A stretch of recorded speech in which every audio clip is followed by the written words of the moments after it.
لاڈلے خان کے جیل میں کھابے۔ جیل میں لوگوں کو اس لیے بھیجا جاتا ہے تاکہ وہ اپنے گناہوں پر نظر ثانی کریں اور شرمندہ ہوں، لیکن لاڈلے خان کے لیے تو جیل اب ایک 5 اسٹار ہوٹل بن گئی ہے۔ ناظرین، آج کل کے دور میں جب غریب عوام کے لیے دال روٹی خریدنا مشکل ہے، لاڈلا خان جیل کے اندر مٹن کڑھائی، دیسی کوکر اور دیسی گھی سے تواضع کر رہا ہے۔ اپنے آپ کو سادگی کی مثال دکھانے والا لیڈر ایک عیاش زندگی سے اتنا پیار کرتا ہے کہ جیل میں بھی لاڈلے خان کی فرمائشیں ختم نہیں ہو رہی۔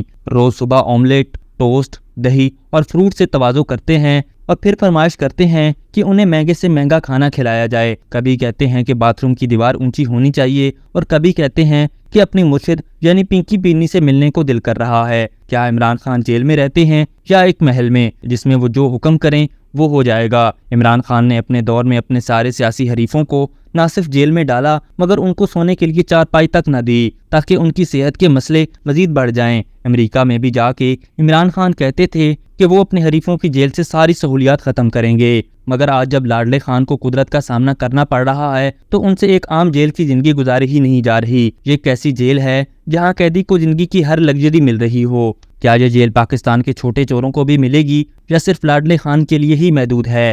آخر لاڈلا تو پھر لاڈلا ہوتا ہے، اور جب لاڈلے کی بات نہ مانی جائے تو پھر وہ ضد پر اتر آتا ہے، اور جب لاڈلے کی ضد بھی نہ مانی جائے تو پھر وہ بدماشی پر اتر آتا ہے۔ آپ نے دیکھا کہ کیسے پی ٹی آئی کے سوشل میڈیا ہینڈل سے چیف جسٹس اسلام آباد ہائی کورٹ جسٹس عامر فاروق کے خلاف ایک بھرپور کمپین چلا رہے ہیں، اس کے باوجود کہ اس جج نے عمران خان کو بہت مرتبہ ریلیف بھی دیا ہے، لیکن جب انسان لاڈلا بھی ہو، بدماش بھی ہو اور بے غیرت بھی ہو تو کسی چیز کو نہیں دیکھتا۔ جو حملے پی ٹی آئی نے جسٹس عامر فاروق پر کیے، وہی حملے عمران خان خود جج زیبا اور جج ہمایوں دلاور کے خلاف بھی کرتے رہے ہیں۔ یہی تو پی ٹی آئی کی اسٹریٹجی ہے کہ جو بھی جج، جرنلسٹ یا جرنیل لاڈلے خان کی بات نہ مانے وہ اس کو گندی گندی گالیاں دینا شروع کر دیتے ہیں۔ عمران خان نے بدماشی اور گالیوں کے علاوہ اپنے لوگوں کو اور سکھایا ہی کیا ہے؟ جب لیڈر ہی اتنا مطمئن بغیرت ہو تو پھر اس کے لوگوں سے بندہ کیا ہی توقع کر سکتا ہے؟ عمران خان نے اپنے لوگوں کو دھمکیاں، گالیاں اور پروپیگنڈے کے علاوہ کچھ نہیں سکھایا۔ اس لیے آپ دیکھ سکتے ہیں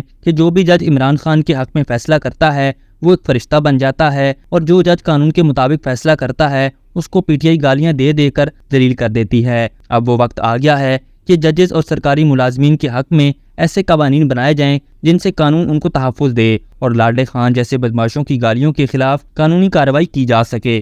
ابھی تک کے لیے صرف اتنا ہی۔ مزید دلچسپ اور تازہ ترین خبروں سے آگاہ رہنے کے لیے ہمارے چینل اسلام آباد انسائیڈر کو سبسکرائب کرنا مت بھولیے، اور اگر ہماری یہ ویڈیو آپ کو اچھی لگی ہے تو اسے لائک کر دیں اور اپنی قیمتی رائے کا اظہار نیچے دیے گئے کمنٹ سیکشن میں ضرور کریں۔